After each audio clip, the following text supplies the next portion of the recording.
Hi hello ನಮಸ್ಕಾರ welcome to ನಾನು ನನ್ನ ಮಿನಿ ವ್ಲಾಗ್ಗೆ ಜಾಮೂನ್ ಮಾಡೋಣ ಬನ್ನಿ. ಜಾಮೂನ್ ಮಾಡೋದು ಹೇಗೆ ಅಂತ ಹೇಳ್ಕೊಡ್ತೀನಿ. ಎಲ್ರಿಗೂ ಗೊತ್ತಿರುತ್ತೆ, ಇವತ್ತು ಹಬ್ಬ ಸ್ಪೆಷಲ್ ಜಾಮೂನ್ ಮಾಡೋಣ. ನೀವು ಮನೇಲಿ ಕ್ವಿಕ್ಕಾಗಿ ಸ್ವೀಟ್ ಏನಾದರೂ ಮಾಡ್ಕೋಬೇಕು ಅಂದರೆ ಯು ಕ್ಯಾನ್ ಟ್ರೈ ಜಾಮೂನ್. ಬೇಗ ಆಗುತ್ತೆ ಜಾಮೂನ್ ಮಾಡೋದು, ತುಂಬ ಈಸಿ ಕೂಡ. ನಾನು ಹಬ್ಬಕ್ಕೆ ಸ್ಪೆಷಲ್ ಆಗಿರಲಿ ಅಂತ ಜಾಮೂನ್ ಮಾಡಿದೆ. ಮೊದಲು ಪಾಕ ಆಗೋಗ್ಬಿಡಲಿ ಅಂತ ಹೇಳ್ಬಿಟ್ಟು ಪಾಕಕ್ಕೆ ರೆಡಿ ಮಾಡಿಕೊಂಡೆ. ಅದಾದಮೇಲೆ ಏನು ಹಿಟ್ಟಿತ್ತಲ್ಲ ಇದು ಜಾಮೂನ್ ಮಾಡೋದು, ಅದಕ್ಕೆ ಸ್ವಲ್ಪ ಹಾಲು ಹಾಕ್ಕೊಂಡು ಮಿದ್ಬಿಟ್ಟು 1-2 ಮಿನಿಟ್ಸ್ ಹಾಗೆ ಇಟ್ಟಿದ್ದೆ.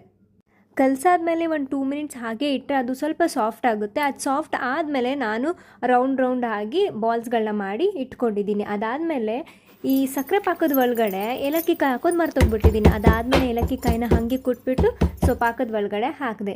ಸೈಡಲ್ಲಿ ನೋಡ್ತಾ ಇದ್ದೀರಾ, ಬಾಲ್ಸ್ ಎಲ್ಲ ಮಾಡಿ ಇಟ್ಕೊಂಡಿದ್ದೀನಿ. ಆಗಲೇ ಸ್ವಲ್ಪ ಪುಟಾಣಿದೆ ಮಾಡಿದ್ದೀನಿ. ನಾನಿಲ್ಲಿ ಫ್ರೀಡಮ್ ಆಯಿಲ್ನ ಯೂಸ್ ಮಾಡ್ತಾ ಇದ್ದೀನಿ. ಈ ಕಡೆ ಪಾಕ ರೆಡಿಯಾಗಿದೆ. ತುಂಬ ಅಂಟೇನು ಬರೋದು ಬೇಕಾಗಿಲ್ಲ, ಸ್ವಲ್ಪ ಅಂಟಿದ್ರೆ ಸಾಕು. ಅದಾದಮೇಲೆ ಫ್ಲೇಮ್ ಆಫ್ ಮಾಡಿಕೊಂಡು ಇದು ರೆಡಿ ಮಾಡ್ಕೊಂಡಿದ್ದೆ. ಇದನ್ನು ಎಣ್ಣೆಲಿ ಹಾಕ್ಬೇಕು. ಇವಾಗ ಯಾರಾದರೂ ಮನೆಗೆ ಬರ್ತಾ ಇದ್ದೀನಿ ಅಂತ ಅಂದರೆ ಸಾಕು, ಕ್ವಿಕ್ಕಾಗಿ ಒಂದು 5-10 ಮಿನಿಟ್ಸಲ್ಲಿ ನಾವು ಜಾಮೂನ್ ರೆಡಿ ಮಾಡ್ಕೊಬಿಡ್ಬೋದು. ಇವಾಗ ರೆಡಿ ಮಾಡ್ಕೊಂಡಿರೋದನ್ನೆಲ್ಲ ಬೇಗ ಬೇಗ ಕಾಯ್ದಿರೋ ಎಣ್ಣೆಲಿ ಹಾಕ್ಕೊಂಡಿದ್ದೀನಿ. ಬ್ರೌನ್ ಕಲರ್ ಬರೋವರೆಗೂ ಮಾಡಿಕೊಂಡು ಅದಾದಮೇಲೆ ಇದನ್ನೆಲ್ಲ ಪಾಕದ ಒಳಗಡೆ ಶಿಫ್ಟ್ ಮಾಡಬೇಕು.